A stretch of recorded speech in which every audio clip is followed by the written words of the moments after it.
many miles away from the fire, but there were very gray skies this morning, and I've been smelling smoke this entire morning. So we are gonna get going with this press conference. This is the second press conference of the Recall Newsom Elect Elder campaign. Today we are going to focus on the Dixie fire as well as fire prevention issues. We are thrilled to have with us Representative LaMalfa, who represents California's 1st District in the U.S. Congress. And he's on the ground there up north where many of our fellow Californians are suffering from the Dixie fire. So what we're going to do is we're going to ask Representative LaMalfa to give his remarks, tell us a little bit about what's going on the ground, give us his sense of what he sees as future solutions that are commonsensical. Larry will then offer his remarks, and after that, I would welcome questions from all of you guys. So Representative LaMalfa, please. Well, thank you, Ying. I appreciate being able to join with you and be able to talk about this very important issue with Larry and with everybody listening in here today. I am up in the 1st District here in Northern California. You can see the trees behind and also the smoke in between them, and the right now pretty strong wind that's driving that. So it's got a lot of people really concerned about how much more the fire is going to spread. And indeed, this the number is up well over 600,000 acres, and that's just an incredible fire size. But unfortunately, this is not the exception anymore. It's starting to become the rule of having 6-digit fires in California and the other Western states. And it really boils down to we've got a massive inventory of the forest foliage that's out there. And so the amount of trees per acre, the amount of brush and other underlying materials that just make a really hot starter for fire. And with our drought conditions we're having too, that it just exacerbates it. When we're talking to our CAL FIRE and U.S. Forest Service firefighters, they're extremely concerned that this is one of the driest periods we've seen in a long time, especially with the fuel load. And so, as you know, we've had the put out the fire policy, Smokey the Bear, so to speak, for about 100 years in this country. And that's a good thing. You know, we don't need to let wildfire run rampant through our forests, but we haven't had for about the last 40 years is the management of the forested areas in a way that is commensurate with what nature used to do when we allowed fire to happen. So there's good fire, there's bad fire. And so in a thin forest, when there's a cycle that repeats itself, fire will burn off the lower, smaller, less established or the dead material in the forest, and the trees, the big adult trees, have a strong natural mechanism of defending against fire with their thick bark, etc. So, you know, on and off over the years, it worked well, and so we've been putting the fire out, but we haven't been doing the management, and that's what's really important, is that we recapture that, because 40 years, I think, since the Endangered Species Act and environmental policy has really clamped down on the ability to do that.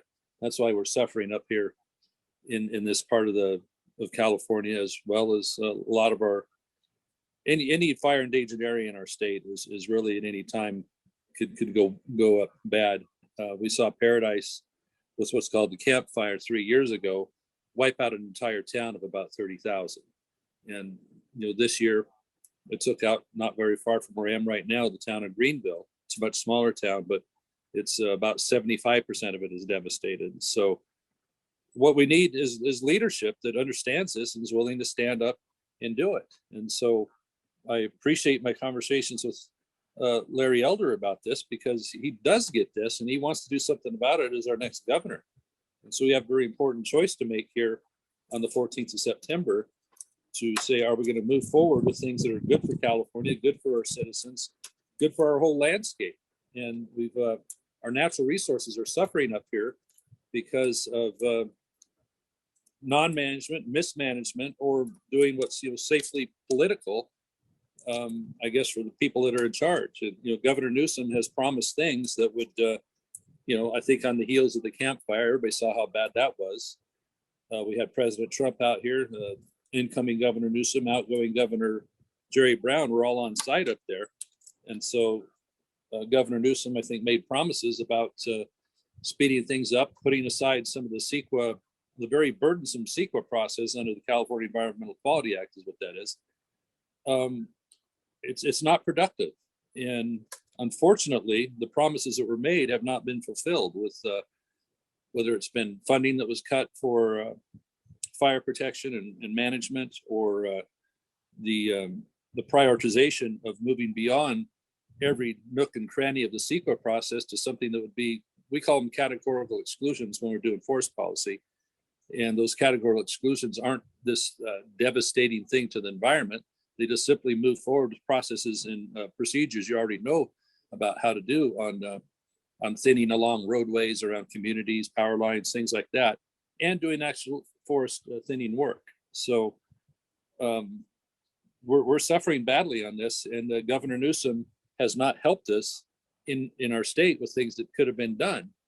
And shifting funding away, and the adherence to the CEQA. Now, I think the statistic I understand is that they claimed 90,000 acres of work had been done, when in fact only about 11,000, if I have that right, over a period of time.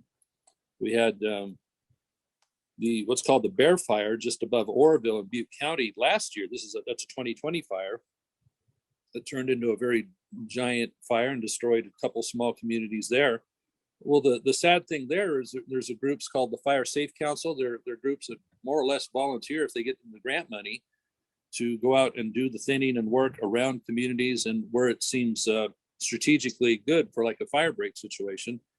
They were ready to go. They had grant money lined up, and they had to wait a year and a half for a CEQA process to go through for doing something that we've known how to do ever since settlers first got to this country, and we started managing forests wisely, say starting about 1900. So the opportunity was lost to use that grant money and let those folks do their good work that would have helped make a more of a fire break, a manageable fire situation up there. And 2 communities were lost, and mass amounts of acres were damaged because we couldn't get out of our tracks waiting for a CEQA process. It doesn't really prove anything that we don't already know. So up here, this fire, I don't know when they're going to be able to get a control over it. If you could see the wind right here, gusting 30, 40 miles an hour, I don't know how in the world the firefighters are supposed to keep up with that when we have these extremely dry conditions and so much fuel out there just choking the forest. In a way, all that fuel actually kind of creates its own drought in the forest when you have so many trees and so much brush and undergrowth there that is competing for a limited groundwater situation, especially when we have drought years, which California has a history of that. We have on years and off years for our rainfall and snowpack, and so it's nothing new. We are a fairly arid climate, and so when we're talking about what we're going to do to manage for that, we have to manage our forests in a way that we have an inventory per acre that's sustainable. 60, 70 adult trees per acre instead of 600 trees of all sorts of sizes of brush and all that in there. So we could be harnessing this material and using it for something good, such as taking that and the good saw logs you'd get out of there. The United States is the #2 importer of wood.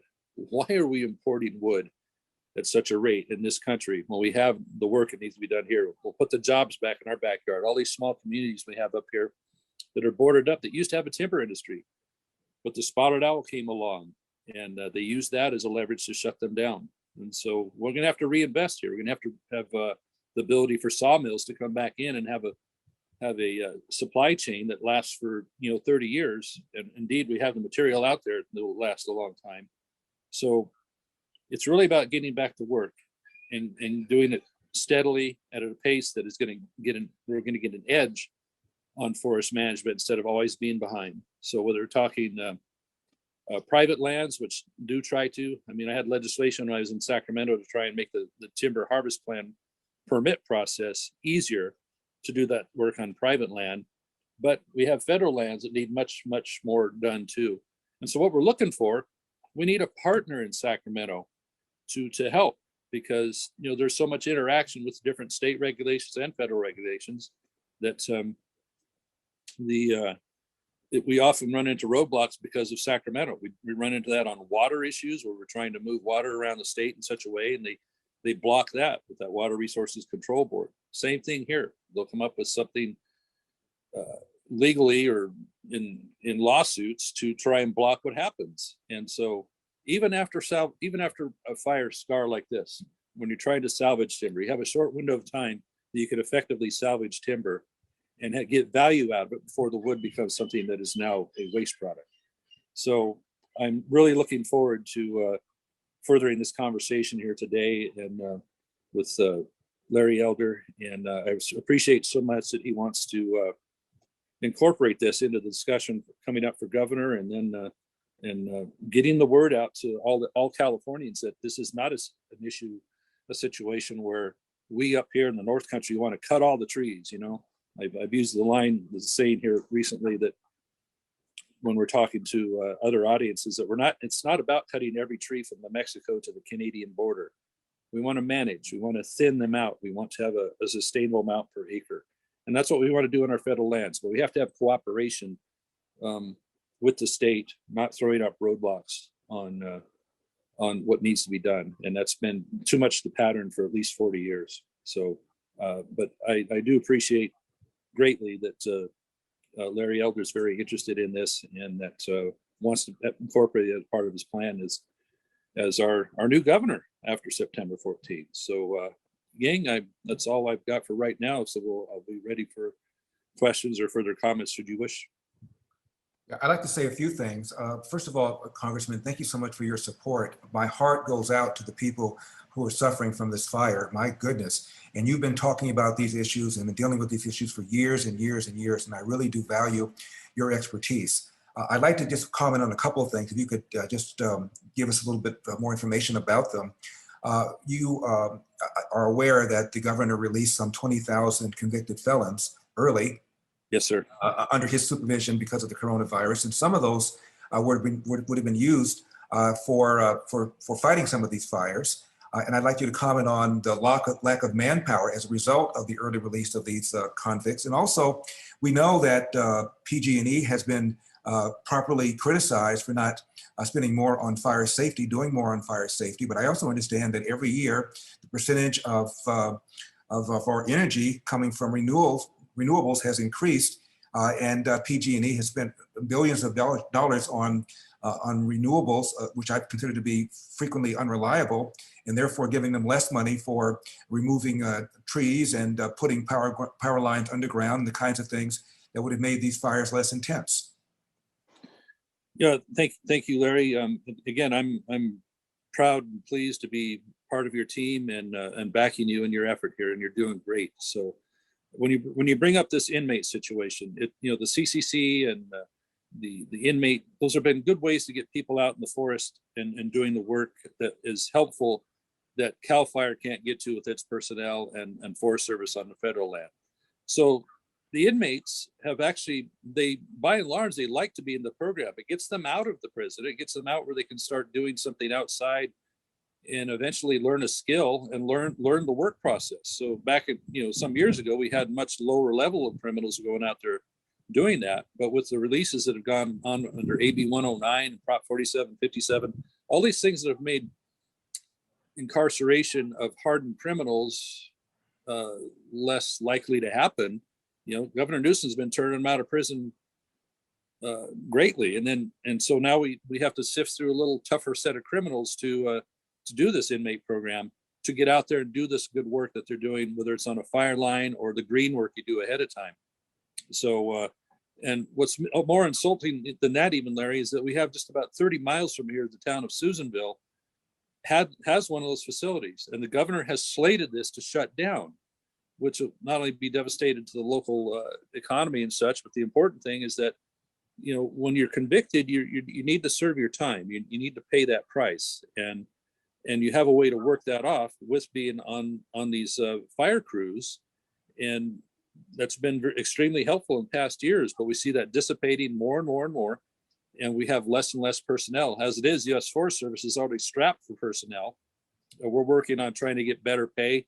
That's one of the initiatives I'm going to be taking up for Forest Service firefighters. They can't really compete right now with the Cal Fire and others. So we need to appreciate them better. But this is also an integral program as part of what is already a dangerous idea for the way the governor's been closing down prisons and loosing hardened inmates on society here. And this piece of it here with closing the facility in Susanville, I hope we can get this stopped in time and have that be a place where these inmates can serve time, but also if they qualify for the program, can get out there and help on these fire lines. That would be extremely important. And we just missed that right now. And also, Larry, you mentioned the power lines and that issue. PG&E has been pretty pinned down, and all the utilities in California on pursuing. When I was in state legislature, pursuing this renewable mandate. It started out some years ago as 20% by the year, I think 2015, then 33% by the year 2020, and then 50% by the year 2030. Those are rough numbers, but they always have these nice round numbers that they make up as they go in order for us to meet these goals they have. So what is renewable? They're only defined it really as solar and wind. Well, hydroelectric power, this lake behind me makes hydropower. That's always renewable. The biomass that we could be taking from these forest products and turning it into jobs, as well as making a waste product and a dangerous product into something good, would be renewable. So the utilities have been chasing this mandate, spending their time and money trying to figure out how they're going to keep up with this. PG&E, for example, has so much hydroelectric power. If you didn't have a crazy law in California that said hydroelectric power does not count as renewable, then they would already meet that mandate and then be able to spend a lot more time and effort and treasury on hardening their lines and upgrading them as they go. They're willing to underground more lines and more neighborhoods and do things to the wires and the towers that go through the rural mountainous areas. So, the PG&E's always got the gun pointed at them around here, but it's also there's a hand also by the state legislature and the state regulators on making it much more difficult to do the job. Well, thank you, Congressman. Larry, do you want to offer your remarks before we go to the press? Nothing other than I echo what Doug just now said about this governor, how he's mismanaged the forest. He gave a figure that was off by a factor of 7 as to how many acres of fallen trees and dry vegetation that he's removed, and 90,000 acres is still a drop in the bucket. The outgoing governor, Jerry Brown, had a plan of removing 500,000 acres of fallen trees and dry vegetation. There hasn't even been a dent in that. So I have no idea why this isn't being done. It sounds like to me everything Doug said is quite commonsensical. And when I become governor, we're going to be implementing these commonsensical kinds of plans so that we can reduce the severity of these fires and save lives. Okay, thank you. So we now will go to the media for questions. If you guys could please do 2 things. One is raise your hand in Zoom so that I know that you guys are interested in asking a question. And 2, if you guys could also go to the chat function and just put down your name and what organization you're from, because it's not entirely clear from the menu here who's from the media and who's just an interested citizen that wants to ask a question. Because this is a press conference, obviously we will be giving preference to questions from members of the media.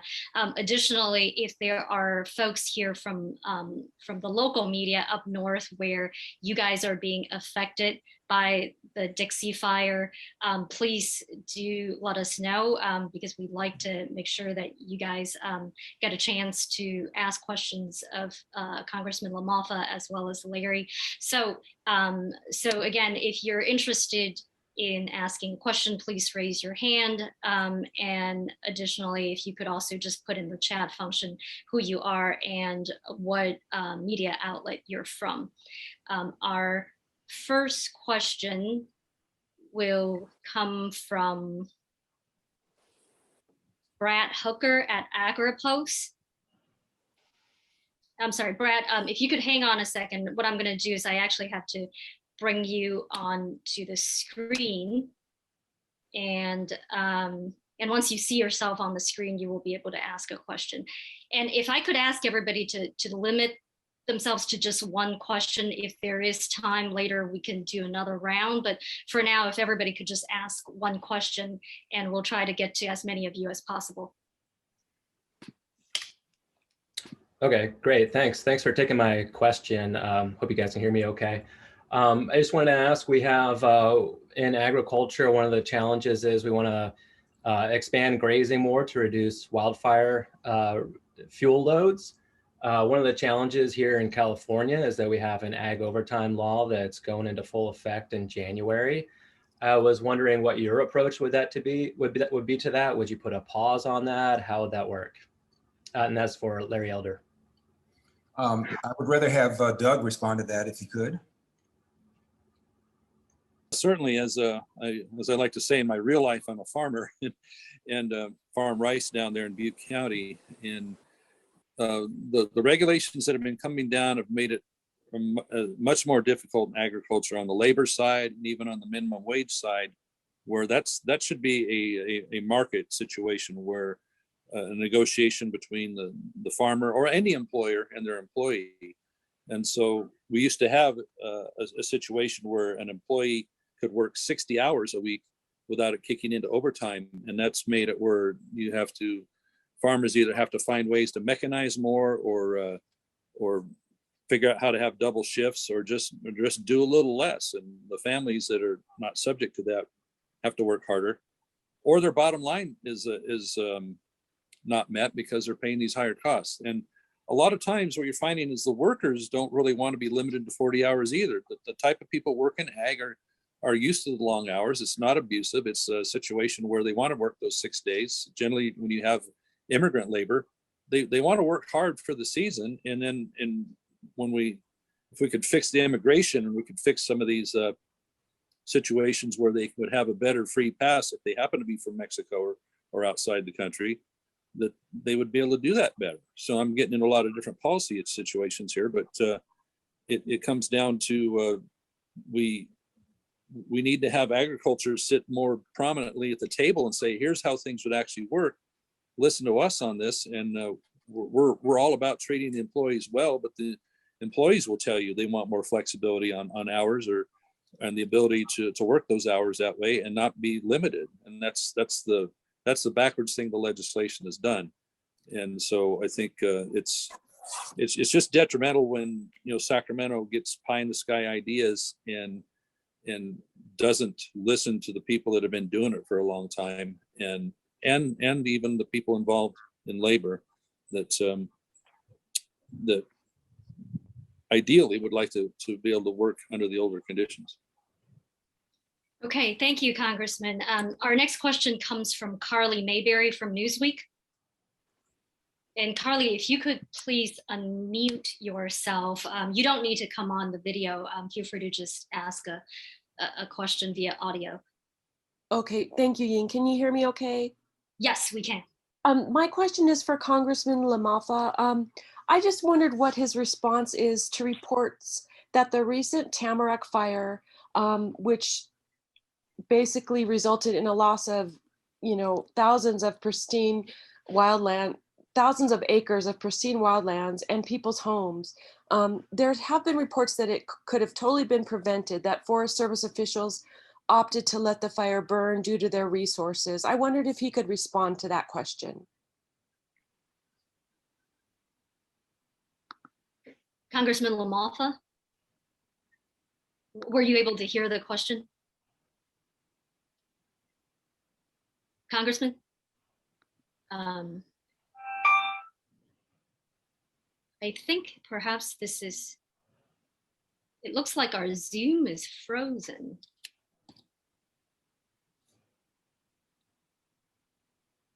Oh, okay. I'm sorry. It looks like we just lost the congressman. Perhaps he was having a connection issue. Carly, why don't we do this?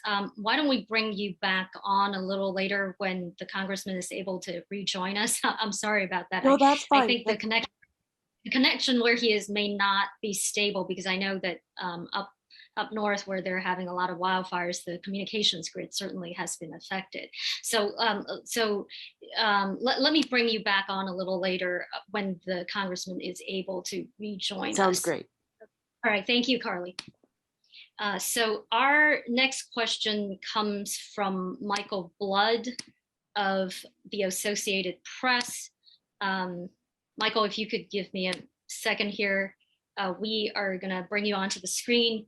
And once you're on, if you could please unmute yourself and please go ahead and ask a question.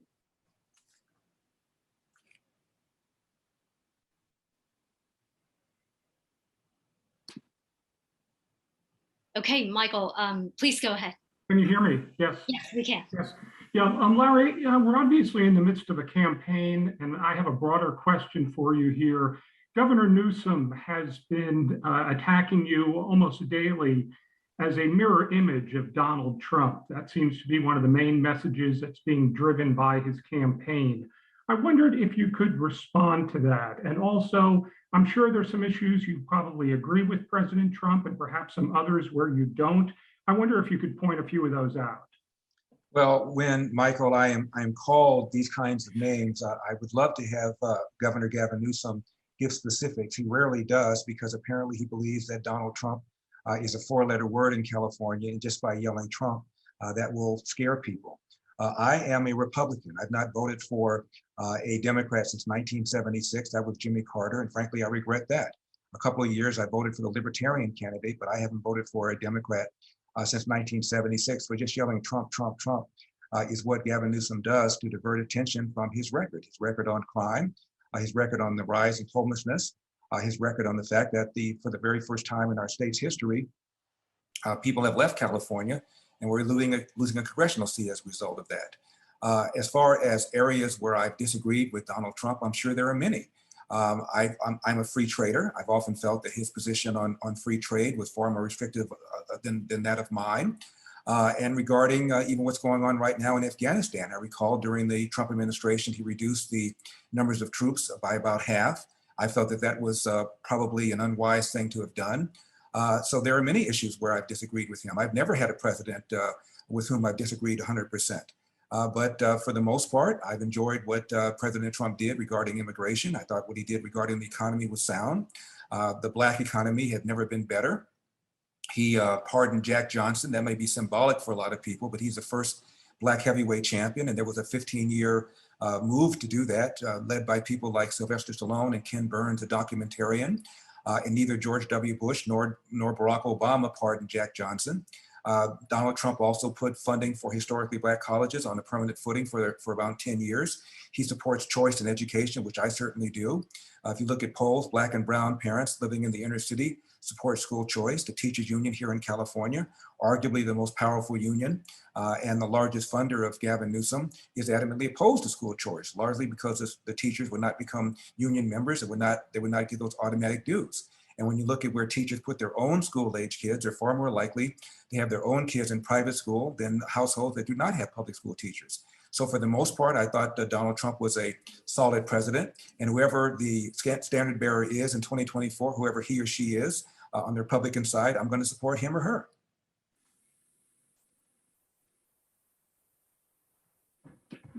Michael, thank you. I am told that the congressman is on with us.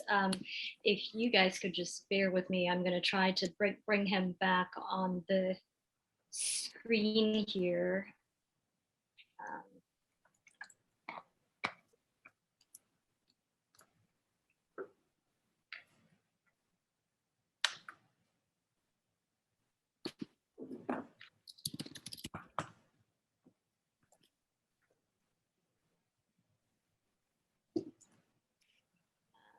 Okay, it looks like this will take another minute or so. In the meantime, why don't we take our next question? So we have a question from Christine Majduk of the Wall Street Journal. Christine, if you could just give us a few seconds here. You're on screen now. If you could please unmute yourself, please ask your question. Hi, thanks for taking our questions. I was just curious, I have a broader question about governing and what you would do if you are elected governor. I mean, obviously, you'd be the first Republican governor in quite some time, and you'd be dealing with a democratically controlled legislature. So given, the various issues that you'll be confronting with the pandemic, with wildfires, you've talked a lot about schools as well. How would you actually accomplish all of those policy goals if you've got a democratically controlled legislature to contend with? Well, Christine, the fact is that a bill that's been vetoed has not been overridden in almost 40 years in California. That surprises a lot of people because lots of bills were vetoed by Governor Arnold Schwarzenegger and were vetoed by Governor Jerry Brown, not a single one overridden. Turns out when the legislature passes a bill, an unwise bill, you go to the California public and you explain why you vetoed the bill. And lo and behold, the bill is not overturned. I also have the ability to declare a statewide emergency, which I'm going to do for water. I'm going to do for homelessness. I have a line item veto. I have the ability to appoint various members of the very powerful commissions here in California, including the Coastal Commission and the Public Utilities Commission. And I also have the bully pulpit. I think I can explain to people in ways that Joe and Joan Sixpack can understand as to why the quality of schools is so bad and why choice is so important, why we've had a rise in homelessness and what I would do about that, and why it is for the first time in our state's history, there's a net migration out of California. And these are people making between 50 and 100K. And the number one reason they cite for leaving California is that they cannot afford a home. The average price of a home in California is 150% more than the national average. And we've just hit an average price of $800,000. And that's because there's a shortage of homes because of environmental rules like CEQA, the California Environmental Quality Act, that it basically serves as a disincentive on the part of developers to develop homes. So there's a lot of power that I have. One of the other things that I can do, and I was talking with former Governor Pete Wilson about this, he says, when you get to Sacramento, let the Democrats know that if they don't empower the Republicans, they are in a minority, but if you don't give them buy-in on legislation, you're gonna veto bills. And you'd be surprised, he said, how much more commonsensical those bills become. So there are lots of powers that I'll have, even when I'm dealing with a hostile legislature. And it isn't just that Democrats dominate the legislature in Sacramento. They've got super majorities in the Senate and in the Assembly. And that's one of the reasons we're in the situation that we're in now today. So I have a lot of ability, a lot of power, far more power than I think a lot of people are aware, even dealing with a hostile legislature. So just to follow up real quick, the state of emergency and the emergency powers that Governor Newsom has used, especially during the pandemic, is the source of a lot of critique from your allies, from candidates who are running against him in the recall. So how would that make you different going forward if you're going to use emergency powers to fix it? Well, I thought the emergency powers that he's used have been anti-science while criticizing people like myself for being climate change alarmist deniers. The CDC, under certain circumstances, said that kids could go back to in-school learning. And because the number one funder of Gavin Newsom is a teachers union, he ignored science and denied kids a whole year of in-school education. I'm not going to be anti-science when I'm using my powers. He was. Okay, let me bring another reporter in.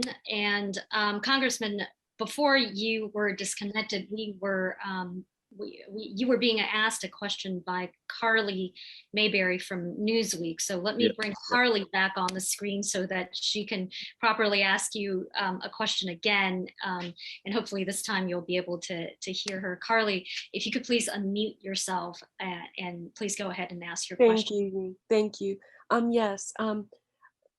I just wanted to ask Congressman LaMatha what your response is to reports that, frankly, I think really weren't reported enough, that the recent Tamarack fire in California, which resulted in thousands of the loss of thousands of pristine wildlands, thousands of acres of pristine wildland, and people's homes also, could have actually been totally prevented. That Forest Service officials, I believe it's because they opted to let that fire burn. Do you have any information regarding that, or can you comment? Thank you for that. And yeah, we're extremely frustrated about Forest Service policy. That's a federal issue. And CAL FIRE seems to be much more focused on immediately attacking a fire. And Forest Service in the in the past has been kind of looking at burned acres as having checked the box of treating those acres. Those are now called treated acres. And so the Tamarack fire is a situation like that. I think it started on July 4th, and at least either 8 or 12 days before they actually responded to it. It's like they waited for the wind to blow and turned it into a big fire. I think they felt like it was in a remote area that had a lot of rocky formations and not much foliage. But as we see, the wind comes up and will carry this material miles. And so that's the result you get. Similar with what's called the lava fire up in Northern California, far north in Siskiyou County. They had monitored that, and they kind of had it out, but they didn't continue to monitor it, and it flared up somewhere else. And we ended up with a tens of thousands acre fire there. And so I did speak to the incoming Forest Service chief, Randy Moore, who's from California. He's was the head of the Western Division for many years out of Vallejo, California. And he made a public commitment to change that policy of attacking a fire as soon as possible instead of this monitoring situation. So that is a very real thing. We're getting reports that might have still not been attacked on a brand new fire, not terribly far from that area, that's in Mr. McClintock's district too. So I'm very frustrated by that. The CAL FIRE firefighters are, as well as the people that have these grazing lands and forest lands that might be private parties. But everybody, this is, if it's on federal land, this is still the people's asset. And the millions and millions of dollars of value that's being lost to that value to people that would use it for recreation. Our lands used to be multi-purpose. For lands of many uses used to be the slogan. And now it seems to be all shut off and cut off from people, including the management we need, and we watch them burn every year. And I hope we can get across to the public that this isn't just about, letting big timber grow out and make big profits and cut all the trees from Mexico to Canada. It's about management. We know a lot better about what we're doing than back in, the 1860s when they were cutting everything and mining everything and killing everything. It's a whole lot different. And I wish we could get past that misconception. So indeed, I hope the Forest Service will do as promised with that recent statement of attacking fires right away. Otherwise, maybe we need to let CAL FIRE do it.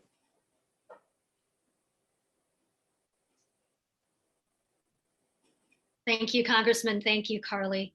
I am going to now read a question from one of the reporters attending the call, but who does not want to be on screen or on audio. This question comes from Tori Richards of the Washington Examiner. She wants to know, will Larry reintroduce the removal and sale of timber in the forest program that works so well? And I think actually this is a question that Congressman LaMalfa that you may want to comment on as well. And so again, that's from Tori Richards of the Washington Examiner. Well, I will let Congressman LaMalfa elaborate on this, but this war against the logging industry has decimated the logging industry. It is why we have such thick forestry, as Doug was pointing out a little bit earlier.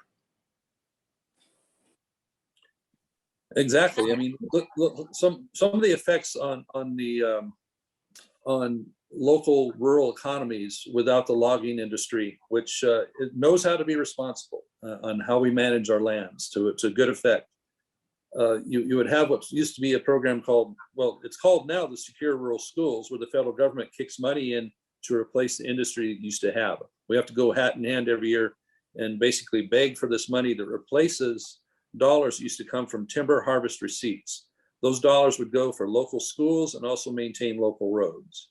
And so when those timber receipts are gone, then we have to go, as I mentioned, hat in hand to the federal government, to the Treasury, to the budget process, say, will you please send us enough dollars so that we can barely keep our schools going and fix our county roads? Wouldn't we much rather have it come from an economy for products that people need anyway?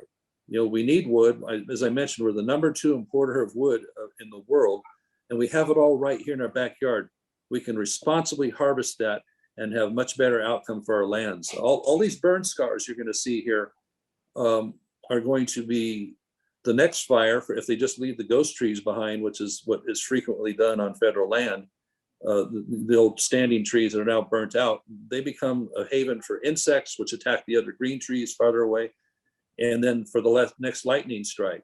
And then all the erosion, you're going to get all the ash and all the stuff, all the foliage is no longer holding the soil. That washes into our brooks and our streams and our rivers and into our lakes. And it ends up affecting the water that would be used by urban folks, where that water goes from Lake Oroville up here and Lake Shasta up here to places down south, whether it's agriculture in the valley or the people that use it in Southern Cal.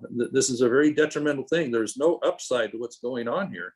We have to do better. And that's why I'm so frustrated with Governor Newsom when he said he saw paradise. He saw what that meant.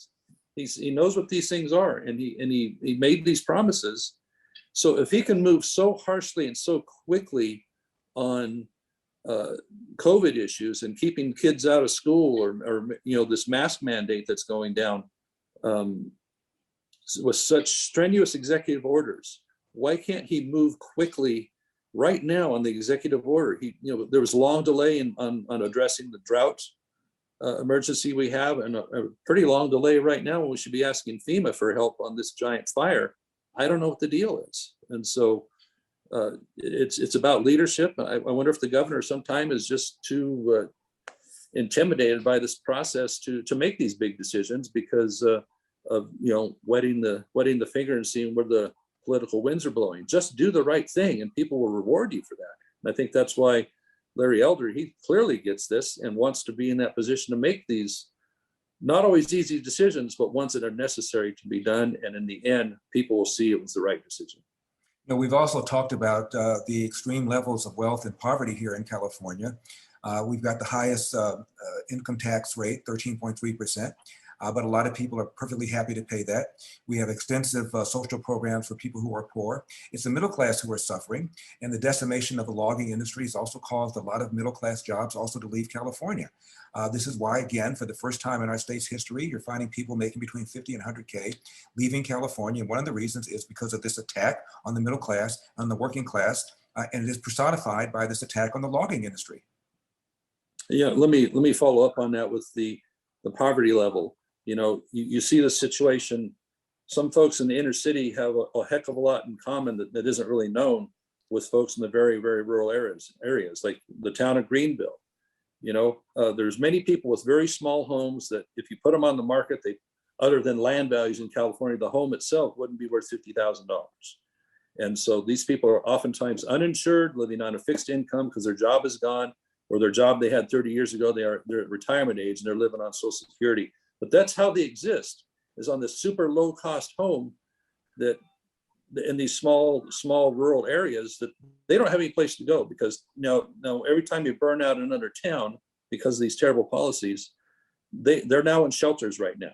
And where are we going to put these folks? Where are these folks going to find to go when we've upset this ability here for them to stay in these small towns? Some people ask, like, why do these people have to live in small towns anyway? Why do they live up in the woods? Because we needed them to at one time to make these wood products, the mined products, the other things that come from our natural resources. They live there. We should thank them for living there because not everybody wants to live out in the sticks by themselves. As I was driving through the fire area last night, I saw 3 cougars run across the road right in front of my truck. Not everybody's comfortable with the mountain lions in their neighborhood, but these folks. So we need them to live in these places and sustain these economies for these products that we always need. Heaven knows we need the wood. Now, we sure use a lot of paper products in Washington, D.C., and as Larry will come to know, a lot of paper gets used up in Sacramento as well. Okay, our next question comes from Josh Haskell with ABC7, that's KABC in Los Angeles. Josh, you should be coming onto the screen soon. If you could please unmute yourself. Please go ahead and ask a question. Yeah, thanks so much. Hi, Larry. At the recall debate last night, you weren't there, but you were brought up. Your opponent, Kevin Faulkner, called you out for a column that you wrote back in 2000, where you said that women know less than men about political issues, economics, and current events. Is that what you believe, that men are smarter than women? Josh, did you read the article? Yes, I did. Is that what I said? Men are smarter than women? Is that what I said?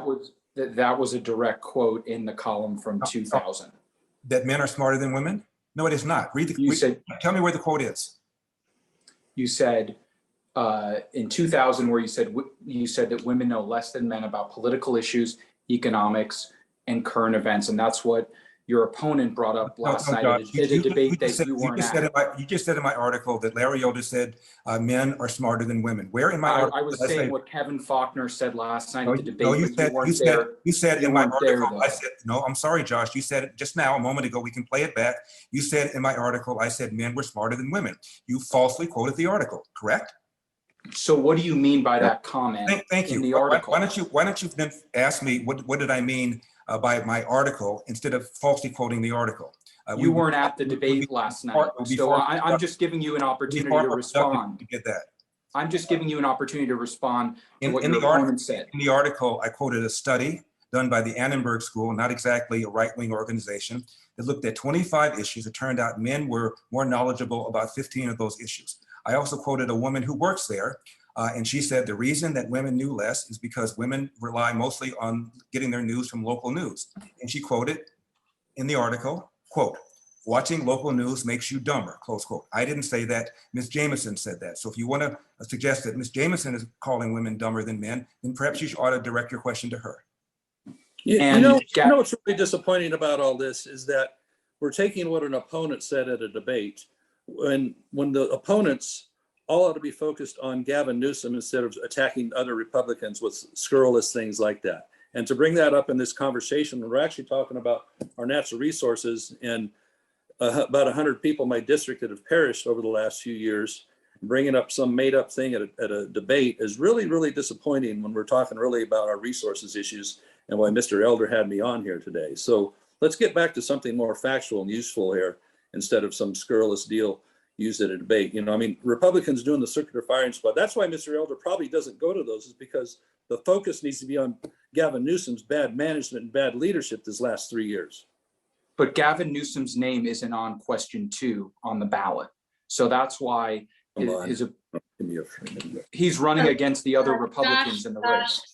So I'm going to change you back to an attendee. You've now gotten multiple questions in. I do want to be fair to other reporters, your colleagues here. So thank you very much for your question. And if Larry and Congressman LaMalfa want to comment further on that, please feel free. Otherwise, we're going to move on to our next question. I just want to echo what Doug just now said. I thought this was a conversation about what's going on with the Dixie fire and about all these people whose lives and livelihoods are imperiled. And for Josh to suggest that I said that women were dumber than men when I never said anything even remotely close to that is unfair to me. He also made a made up quote about the article that I wrote some years ago, which was false. It's pretty pathetic. Okay, we're gonna, as Congressman LaMalfa said, we would like to focus on the issues that we said were gonna be the focus of this press conference, and that's wildfire forest management. Our next question comes from Ben Christopher of Cal Matters. He has a question about forest management. Ben, you are on the screen. If you could please unmute yourself and please go ahead and ask a question. Hi, thanks so much for taking the time, and thanks to the both of you. I think this question could be directed to either the Congressman or Mr. Elder. This is a question about forest management. I think one of the responses that you sometimes hear from the state and from the administration when it comes to the criticism that the state is not doing enough to manage its forests is that the state owns 2 to 3% of the state's forest land versus, I think it's 57% is owned by the federal government. So I wonder what both of you make of that point, and given that, what the state can do to also affect the management of that remaining 97 or 98%. I'll just say something real quickly. Outgoing Governor Jerry Brown had a plan to clear 500,000 acres of fallen tree and dry vegetation. He planned on there to be a cooperation between locals, feds, and state. I think when I get there in Sacramento, I'm going to make sure that there is cooperation so that we don't have this finger pointing and that the 500,000 acres that he planned, we take a good bite out of that and get it done. As I mentioned earlier, Gavin Newsom claims he cleared 9,000 acres. He turned out that he misled by a factor of 7, and even that 90,000 acres is a drop in the bucket. But Doug, I'll let you elaborate. Well, an interesting thing just happened. They just cut the power where I'm at. I'm up in Plumas County right now. Wow. And so it just got darker in the room here. It's either the public safety power shutoffs, or they had to cut power nearby where the fires are probably about 10 or 12 miles from here. So I don't know which. So let's talk about how absurd we have in a situation that when the wind blows in California, because it's so difficult to get past the regulations for trimming a tree or removing a tree that might affect a power line. That's kind of what we're really talking about here. That the utilities are balled up from doing it. To me, and here's my example. If my left arm here is a wire and this is a tree, if a tree is taller than the arc of where it could fall into the wire, then you're going to have issues. And this is what happened with the Dixie fire. Again, over 600,000 acres right now. Were a green, previously inspected within the last few months tree, fell into a power line, one that they wouldn't have suspected as all, not a dead tree, not a leaning tree. And so the issue is if the state is not allowing things to happen because of lawsuits, then or regulations. As a state legislator, I successfully passed a bill to make it a little simpler to do thinning in small plots of private land, because the timber harvest plan process requires at least 6 months up to a year. And I don't think they actually read the timber harvest plan process, which is about this high of paperwork, if you can see in the light here. I think they just weigh it and say that's good. Like Oregon, for example, has, at least in the past, like about a 2-page timber harvest plan, because they kind of trust people and they know they can check up on them, do spot checks afterwards to make sure they're doing the right thing. That's what we need, is streamlining here in California. And to the issue of it being federal land, yes, the federal property is extensive in California and Western states. But if we don't have a partnership here, if the state is throwing roadblocks at doing things like they are at building water supply, the state also is throwing up roadblocks where we're trying to do federal project of raising Shasta Dam so we can increase our water supply in the state. But they're using state laws and the state. Here's one, Larry, if you want to, on a later conversation, the State Water Resources Control Board, underlying control. This is a microcosm, because under the previous administration, President Trump, he tried to make more water could get to agriculture and less water flowing out to the Delta, which is not doing anything to help a Delta smelt, because there's zero Delta smelt that they're finding in their trawling surveys. So getting back to the issue, the federal government has been falling down on this as well. And we have to do more. And when we have, as was in the previous question, a watch it burn situation in the Forest Service. And I'm going to put faith in Randy Moore. He's going to change this thing and start putting fires out right away. But it does take a partnership of both working together. We needed Gavin Newsom to step up much sooner and be much more assertive on declaring emergency and setting aside the CEQA process, not eliminating it, but using categorical exclusions in a streamlined way that, hey, are you doing this and this and this the right way? We don't need to study it for a year and a half because we know what we're doing already. So the federal government needs to be doing more. And President Trump tried to advance that, but he runs into lawsuits there. And now I'm afraid under the Biden administration, we're going to be lucky to get very far on this subject. Okay, Congressman, thank you. Our next question comes from Alex Michelson of Fox 11. And Alex, if you could unmute yourself, I believe you have a question about forest management. I do. Thank you. I'm joining from my car. And Larry, thank you for taking our questions. And Congressman, you win for best background twice over. So thank you. We appreciate all you've done to make this possible. My question, Larry, is about climate more broadly. I know you've said that climate change is real, but you're against climate alarmism. And I'm wondering if you could expand upon that, and specifically what climate policies when it comes to fire you think that the governor is doing right now that are good, and which ones specifically you want to change. But when I talk about climate change alarmism, I'm talking about people like AOC, who said, I think a couple of years ago, if we don't take dramatic action to force feed our fossil fuels, energy-based economy into a renewable ones, we're all going to die. I think that that's just absolutely foolish. I think we ought to be dealing with the consequences of a warmer climate rather than suggesting to little kids that we're all going to die if we don't take dramatic action. As far as what the governor has done properly, I'm trying to figure that out. He has said that he's cleared, as I mentioned, 90,000 acres of fallen tree and dry vegetation. Even the LA Times said that was off by a factor of 7. Resources have been diverted. We talked about the 20,000 convicted felons that he released early, many of whom would otherwise have been available to help fight these fires. So I'm not quite sure what I would say the government has done correctly. Saying that by executive order, we're going to be carbon neutral by 2020, by 2030 or 2035, whatever year he said, completely ignoring cost benefits, ignoring the fact that relying on wind and solar is not very efficient. It jacks up the energy bills for poor people, diverts funds from PG&E that would otherwise be used for fire suppression and fire safety. So I'm not quite sure what he's done well. I think it's been utterly incompetent, and I don't know, I'm not quite sure why. So we actually have a question that's quite similar from Jim Rainey of the LA Times, and he said improved forest management is clearly needed to limit the damage from wildfires. Climate change is also cited as increasing the severity and frequency of wildfires. To Larry Elder, understanding forest management is one issue that needs to be addressed.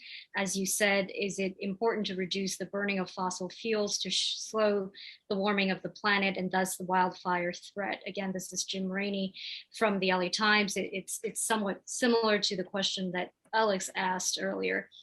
And Congressman, please feel free to chime in as well.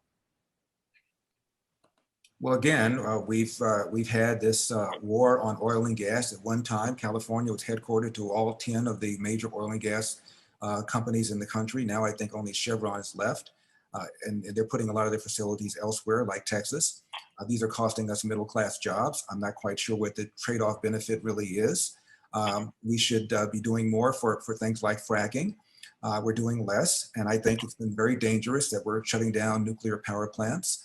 The only one remaining now is Diablo. We shut down San Onofre a little while ago, and that's one of the reasons we're having these rolling brownouts. Roughly around 10% or so of our energy had come from nuclear power plants, and we're shutting them down.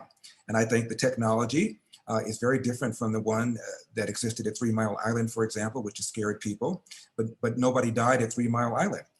Japan and France get the bulk of their energy from nuclear. We like Japan and we like France, except when it comes to things like that. I don't see why we can't look at getting more and more of our power from nuclear as well. But I'd like Doug to elaborate on that if he wants to. Well, let's talk a little bit about the incredible gains we've made in how we already operate more cleanly than in the past or in other countries. Our power plants are much cleaner than the past. China's building probably like 30 new coal-powered plants. We've replaced a lot of coal in this country with natural gas, which burns infinitely cleaner. Our cars are burned much better at fuel than they did in the past, and so do our trucks and our tractors. And so what are the things that we've been doing? Like capturing methane. Now, everybody talks about CO2 as being the big thing. Methane is much, much more volatile up in the atmosphere. So right in my own county, they installed a system at the county dump where, you know, that stuff sits underground and creates methane. They have a recapture there. They're capturing that methane and making it into burning it, making it electricity on the spot. And so it's pretty amazing when we can do things that are forward thinking. Dairies are capturing their methane. CO2, here's an interesting stat. How many people know how much the atmosphere is made of CO2? The answer is 0.04% of our atmosphere. It's almost a rounding error, and yet it's hyped as being the worst thing in the world. Everything is made of carbon. Trees and plants need CO2. And so let's focus on things that really make a difference. You know, when diesel burns, you know, there's the particulate matter. So let's work on those PM10s and PM2.5s. Work on the methane more so. We can actually make big gains there. We don't have to completely change our society, especially when the other Paris Accord countries aren't doing that. And the US, I think, plus one other country are already meeting goals that when Trump didn't sign the Paris Accord or sign on to it. So we have a lot of misdirection on this thing. And when you do have your AOCs like that running around saying we're all going to die because of CO2, it's ridiculous. Now, let's just talk about the fires for a moment. That in 2020, there was just for the statistics we have, more CO2 was created by the fires by at least 25% than all the fossil fuels used in the whole state for a year. Cars, trucks, natural gas, all that. And they're trying to get rid of natural gas stoves and heaters, by the way, in the larger cities. I don't know where all this electricity is going to come from. They're shutting down Diablo Canyon. They're shut down San Onofre. They want to pull dams out on the Klamath Basin and take away that hydroelectric power. So, you know, the more dams they pull out, I don't know where they're going to get all this electricity. They're mandating electric cars, yet when they have the flex alerts, when the grid is low, they ask people, do not charge your electric cars between 9 and 3 p.m. And they're right here, the lights just went off either because of the fire or because of the wind somewhere else, or maybe a flex alert. So we're going backwards on this stuff. Let's focus on things we can get wins on particulate matter, on methane gas, instead of the 0.04% that the United States is already kind of leading on anyway on CO2 reduction, and China and the others aren't doing anything on. Okay, Congressman, thank you. We are technically out of time, but I see that there's one more hand up, so I want to just get to everybody. Our next question comes from Kathleen Ronayne of the Associated Press. And Kathleen, if you could make this quick, we were supposed to end at noon, but I wanted to just actually end without any additional hands raised. So if you could please go ahead. Hi, so I did want to ask a question about another comment that Kevin Faulconer made last night. And I want to be clear, I'm asking this because it's a criticism that he has said and he's going to repeat. And I want to make sure that I fully understand and can tell readers where you stand. So with that in mind, he referenced some comments from your 2002 book, and I'm just going to quote. It says, are there legitimate business reasons for a venture capitalist to ask a female entrepreneur whether and when she intends to have children? Hell yes. And then it later says, forget about venture capitalists. How about regular old employers? Why can't they ask the same question? Many businessmen and women deal with this reality every day. Will the woman who applies as a sales manager give me enough steady, committed time on the job to warrant my investment? So he said that those comments are, quote, bullshit. And I wanted to ask if you still hold those views today. This was from a 2002 book, and what your response is to his criticism that those aren't California values. Well, I believe that government should not be intruding into the relationship between an employer and an employee.